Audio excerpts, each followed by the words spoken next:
السلام عليكم ورحمة الله. بسم الله والصلاة والسلام على رسول الله وعلى آله وصحبه ومن والاه. رب اشرح لي صدري ويسر لي أمري واحلل عقدة من لساني يفقهوا قولي.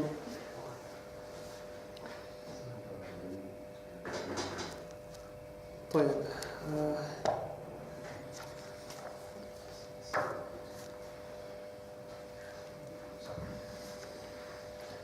المطلب الخامس النهي عن أعمال تتعلق بالقبور. وقد انتهينا من الكلام عن التبرك. On avait terminé la partie relative à tabarruk, donc à la recherche de bénédiction. Et on en vient maintenant à parler de l'interdiction de certains actes relatifs aux tombes, aux cimetières, aux tombeaux, etc.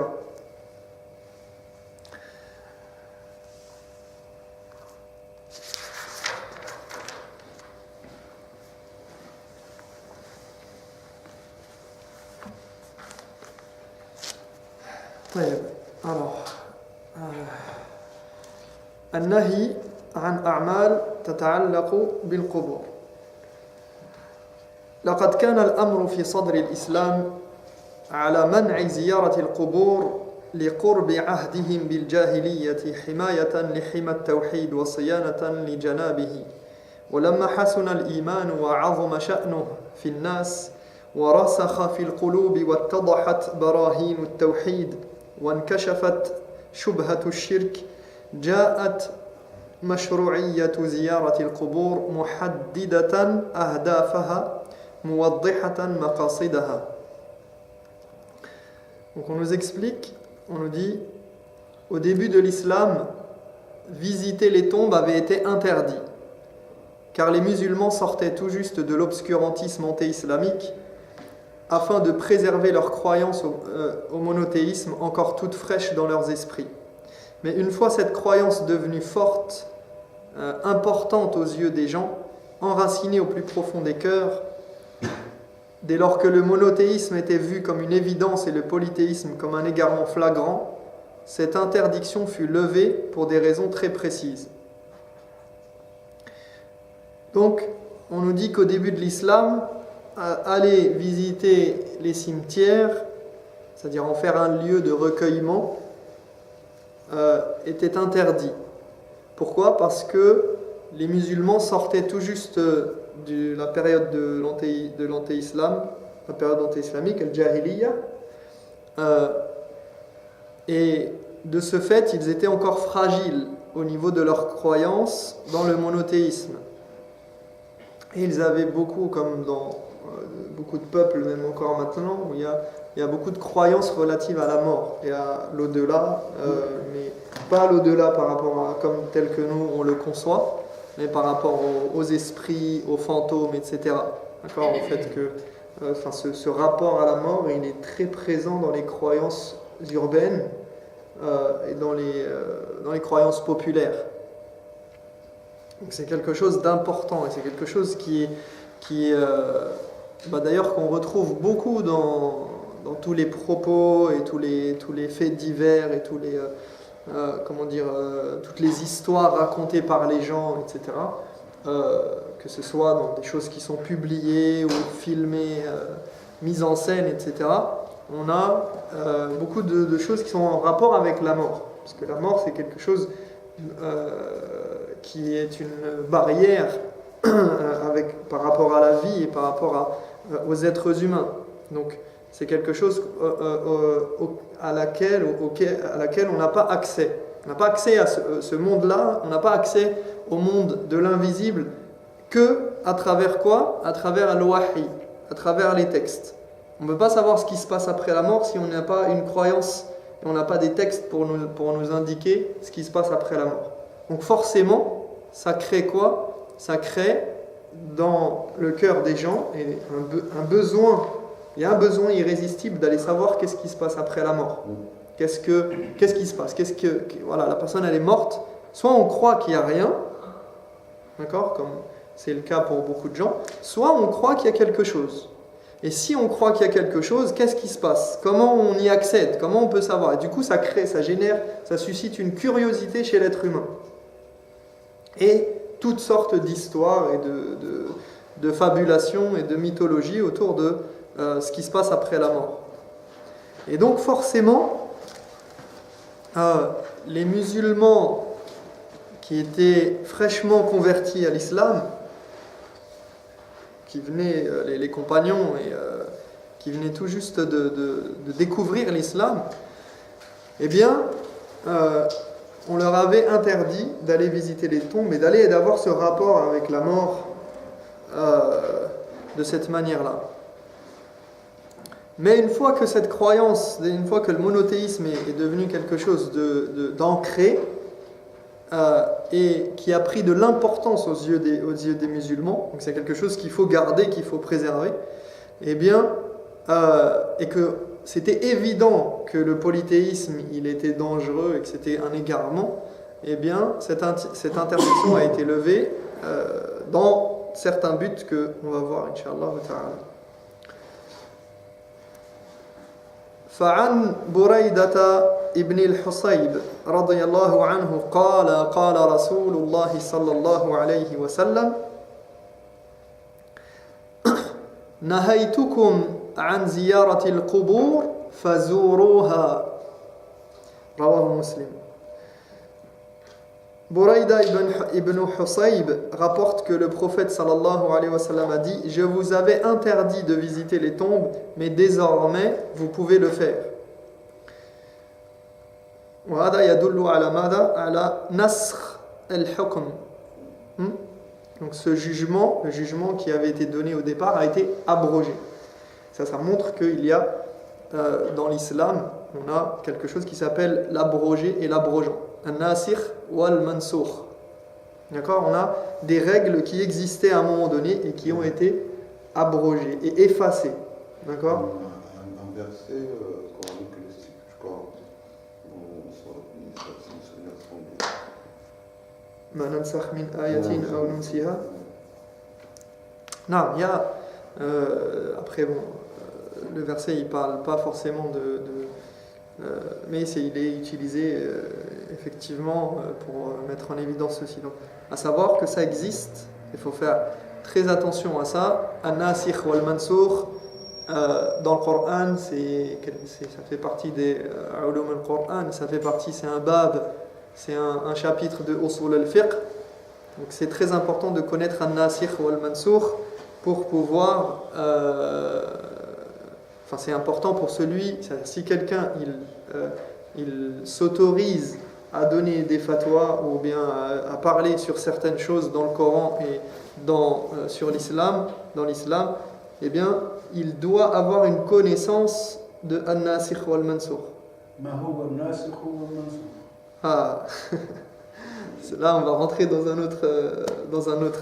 Oui, mais. An-nasikh wal-mansoukh. Yani, هناك أدلة ناسخة لأدلة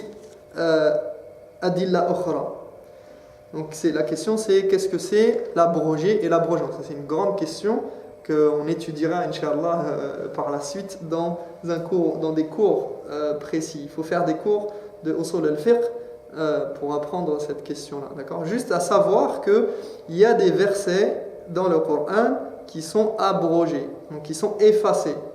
D'accord, qui existe, le jugement est effacé. Le Coran, il est récité, mais le jugement ne s'applique plus. D'accord, donc ça veut dire on récite ce verset-là, mais ce verset-là qui amène à quelque chose, à un jugement, eh bien, il y a un autre verset qui est venu remplacer celui-là. D'accord? Donc ça c'est très important. Et les hadiths aussi. Les hadiths, c'est la même chose. Excuse-moi, je peux poser une question? Non? Parce que je crois que le prophète il a dit que إذا سألوك عبادي عن الساعة فقل علمها عند الله. Ouais. Donc voilà, c'est ça. Non, parce que pour que je comprenne, est-ce que c'est vrai hadith ou pas juste? Ah, هذا شيء موضوع آخر لكن نحن نتكلم عن الناسخ والمنسوخ هذا موجود فقط أنا يعني لا أريد أن نفصل في المسألة لأن الموضوع طويل ويحتاج إلى دقة يعني لا نستطيع أن نتكلم هكذا ببساطة لكن فقط حتى تعلموا أن من يأخذ القرآن ويقرأ القرآن ويستدل بالقرآن لا بد له ولازم وهذا واجب إذا تكلم أن يعرف هل هذه الآية ناسخة أو منسوخة أو ما إلى ذلك يعني لا يجوز أن يتكلم هكذا ويقول هذا موجود في القرآن وما يدرك هل هذه الآية منسوخة ربما Donc, on peut faire le parallèle comme avec les lois par exemple de la République qui sont abrogées et remplacées par d'autres lois. Exactement, donc effectivement, mais il y a une sagesse derrière. Parce que je sens que là, ceux qui ont pour la première fois entendu ça, ils se disent comment ça, il y a des choses qui sont effacées dans le Coran. Pourquoi? Parce que Allah subhanahu wa ta'ala أنزل القرآن منجما التنجيم يعني على مراحل. Donc Allah subhanahu wa ta'ala il a révélé le Coran petit à petit en fonction de circonstances. Donc il y avait des circonstances qui nécessitaient un hukm et d'autres circonstances qui nécessitent un nouveau hukm. D'accord?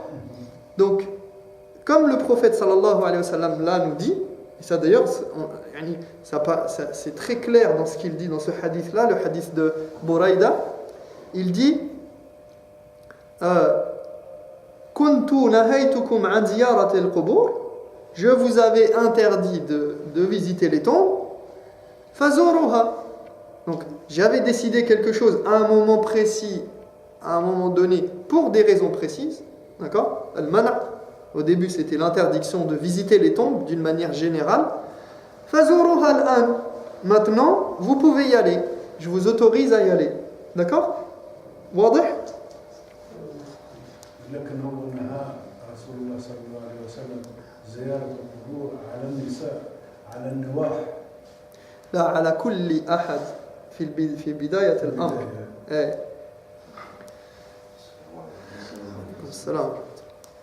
Donc voici ce qu'on comprend de ce hadith et ce qu'il met en lumière, cette idée d'abrogation, d'accord?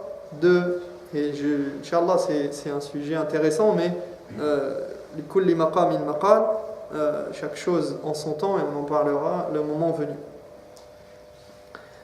Mais tout ça pour dire, moi je voulais faire une parenthèse là-dessus simplement pour que personne ne prenne l'habitude de parler sans connaissance sur les versets du Coran. Alors soit on a une connaissance, même si on ne connaît pas l'abrogé et l'abrogeant, mais on a un avis de ulama, donc on a des ulama, يعني نعتمد على كلام العلماء, هذا لا بأس به. D'accord, il n'y a pas de souci si j'ai l'avis de quelqu'un qui est spécialiste, quelqu'un parmi les savants, et je suis son avis sans connaître l'abrogé et l'abrogeant, il n'y a pas de problème là-dessus. D'accord? Mais simplement savoir que quand je commence à parler du Coran et même des hadiths, parce qu'après à savoir est-ce que dans ce sujet-là on étudie est-ce que la sunna elle peut abroger le Coran, est-ce que le Coran il abroge la sunna, d'accord? Donc ça c'est des questions il faut connaître, donc il faut savoir qu'il y a des avis divergents sur ces questions-là et savoir que ça existe simplement pour que on ne se précipite pas dans notre rapport avec le texte. نعم. وعن أبي هريرة رضي الله عنه قال قال النبي صلى الله عليه وسلم زوروا القبور فإنها تذكر الموت. Abu Hurayra radiyallahu anhu rapporte que le prophète sallallahu alayhi wa sallam a dit, donc maintenant c'est un ordre de la part du prophète, il dit allez au cimetière, pourquoi? Car cela vous rappelle la mort. Maintenant on a un hadith qui vient donner un ordre. tout à l'heure aussi d'ailleurs, mais dans un contexte de passage d'une situation ou d'une phase à une autre. Maintenant, il nous dit allez au cimetière et il nous explique pourquoi. Il dit فَإِنَّهَا تُذَكِّرُ الْمَوْتِ, car les tombes, le cimetière, vous rappellent la mort. وعن أبي سعيد الخدري رضي الله عنه قال رسول الله صلى الله عليه وسلم إني نهيتكم عن زيارة القبور فزوروها فإن فيها عبرة. Selon Abu Sa'id al-Khudri, le prophète sallallahu alayhi wa sallam a dit: je vous avais interdit d'aller au cimetière, désormais vous pouvez y aller car cela vous donnera à réfléchir.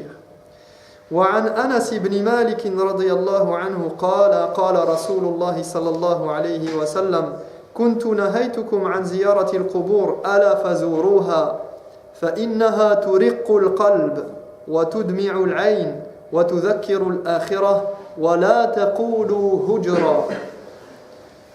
De son côté, Anas rapporte que le prophète sallallahu alayhi wa sallam a dit: je vous avais interdit d'aller au cimetière, désormais vous devriez y aller car cela attendrira vos cœurs, fera couler vos larmes et vous rappellera la vie future.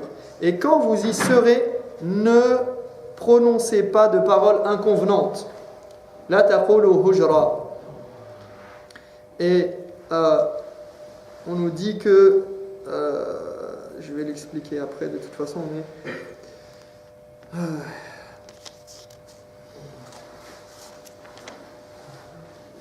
أين هذا؟ موجود في الكتاب. سوف نتكلم عن هجرة. كلمة هجرة هو كل كلام يعني منهي عنه.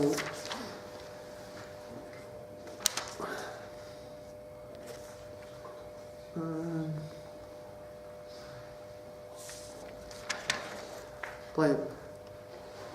وعن بريدة رضي الله عنه قال كان رسول الله صلى الله عليه وسلم يعلمهم إذا خرجوا إلى المقابر فكان قائلهم يقول السلام عليكم أهل الديار من المؤمنين والمسلمين وإنا إن شاء الله بكم للاحقون أسأل الله لنا ولكم العافية. Bouraïda raconte que lorsqu'ils allaient au cimetière, le messager sallallahu alayhi wa sallam leur enjoignait de dire: salut à vous qui peuplez ces tombes, musulmans croyants, nous vous rejoindrons bientôt s'il plaît à Dieu, qu'Allah nous préserve et fasse de même pour vous. فهذه الأحاديث وما جاء في معناها تدل على أن مشروعية زيارة القبور بعد المنع من ذلك إنما كانت لهدفين عظيمين وغايتين جليلتين. Ces hadiths montrent que l'autorisation d'aller visiter le cimetière après que cela fut interdit avait deux buts essentiels et fondamentaux. Donc ici on nous a cité des hadiths qui mettent en évidence que c'était interdit, que ça a été autorisé et que désormais c'est autorisé. Donc à partir du moment où on a ces hadiths où le prophète sallallahu alayhi wa sallam s'est adressé aux compagnons, il l'a dit, et il s'est adressé donc aux musulmans, il a dit: allez visiter les cimetières. Et il a donné des raisons pour lesquelles le cimetière était une bonne chose, d'aller visiter le cimetière était une bonne chose. Et on nous dit, voici, si on regroupe les hadiths, on retrouve deux raisons. Al-oula, at-tazhid fi ad-dunya بتذكر الآخرة والموت والبلا والاعتبار بأهل القبور مما يزيد في إيمان الشخص ويقوي يقينه ويعظم صلته بالله ويذهب عنه الإعراض والغفلة. Donc on nous dit, premièrement, première raison pour laquelle le prophète sallallahu alayhi wa sallam a ordonné de visiter les tombes et les cimetières, il dit premièrement, on nous explique que c'est quoi? D'enlever l'attachement à ce bas monde, en rappelant la vie dernière, la mort et la décrépitude. de réfléchir sur ceux qui peuplent ces tombes pour que la foi augmente, pour que la certitude se renforce et que le lien avec Dieu soit plus palpable, tout en dissipant l'insouciance et la négligence.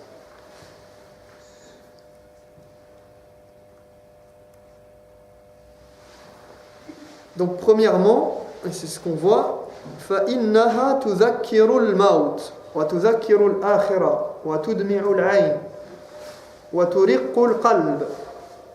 Pourquoi on doit visiter les cimetières et les tombeaux et les tombes? Parce que c'est quelque chose qui nous rappelle la mort. C'est quelque chose qui nous rappelle l'au-delà et qui nous fait nous éloigner et nous détacher de ce bas monde. Ça nous rappelle qu'on va mourir. Kullu nafsin dha'iqatul maut, que toute personne va passer par ce passage. C'est un passage inévitable, la mort. Donc on doit s'y préparer. Et quand on visite les tombes, on doit se rappeler cela. On doit se rappeler de la mort. On doit se rappeler que chaque âme goûtera à la mort et que c'est inévitable.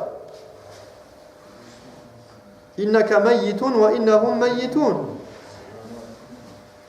Allah subhanahu wa ta'ala s'est adressé à la meilleure des créatures, le prophète Mohammed sallallahu alayhi wa sallam, et il lui a dit: tu es mortel et ils sont mortels.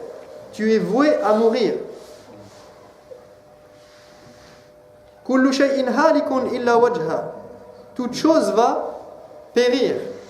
Donc il n'y a pas quelqu'un qui peut avoir, se prévaloir d'être éternel.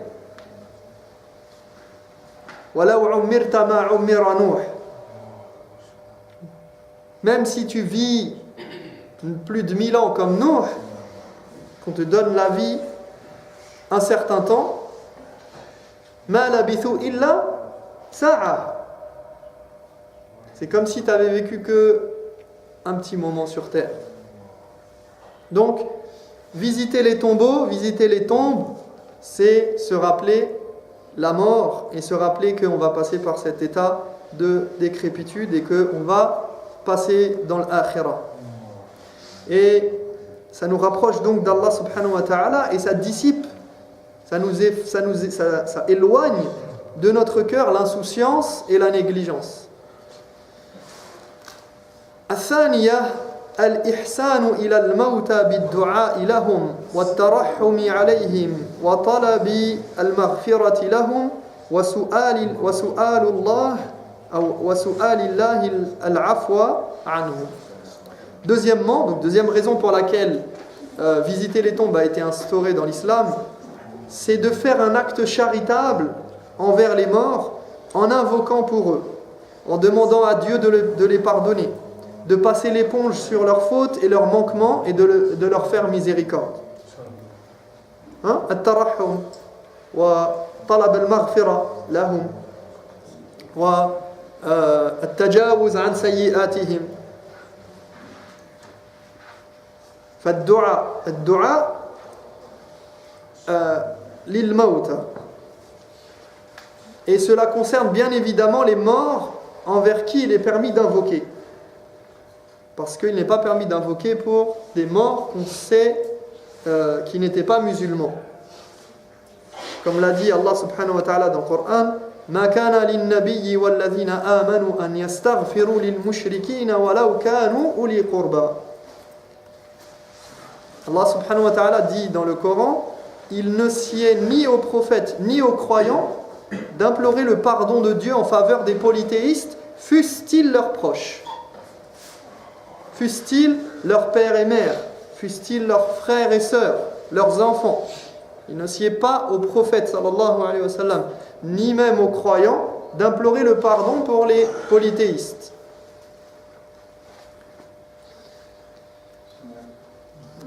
Alaykoum salam wa rahmatullah.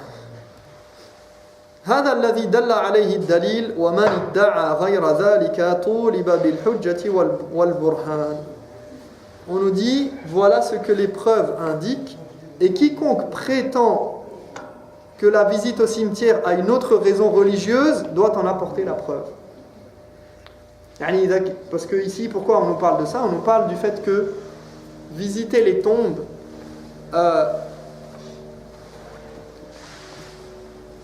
il y a comment s'appelle le matlab, la partie an-nahy an a'mal tata'allaqu bil qubur.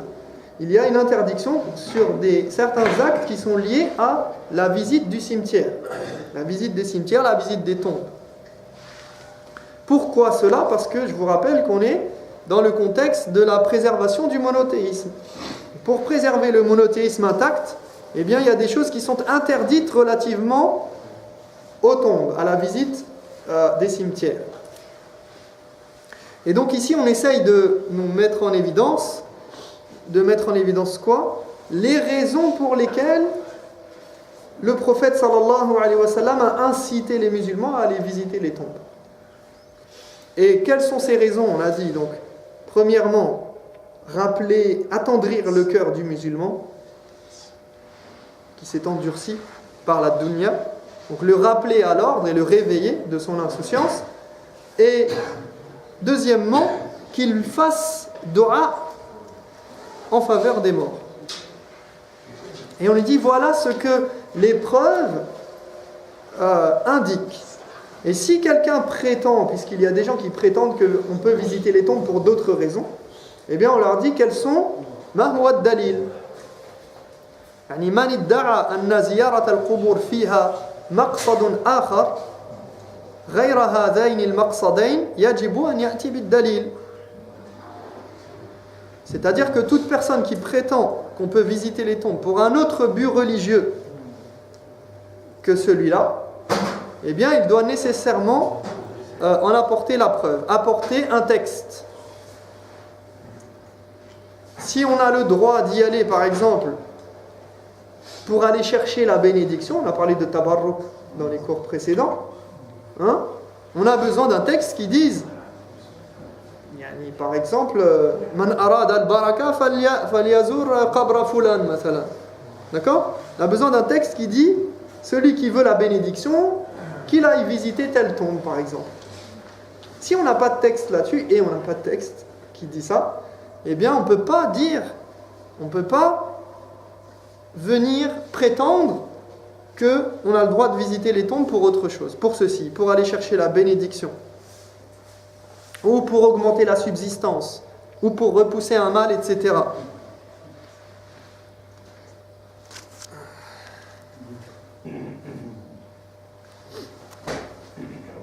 Sur la forme de la visite des convois, je peux te lire le programme.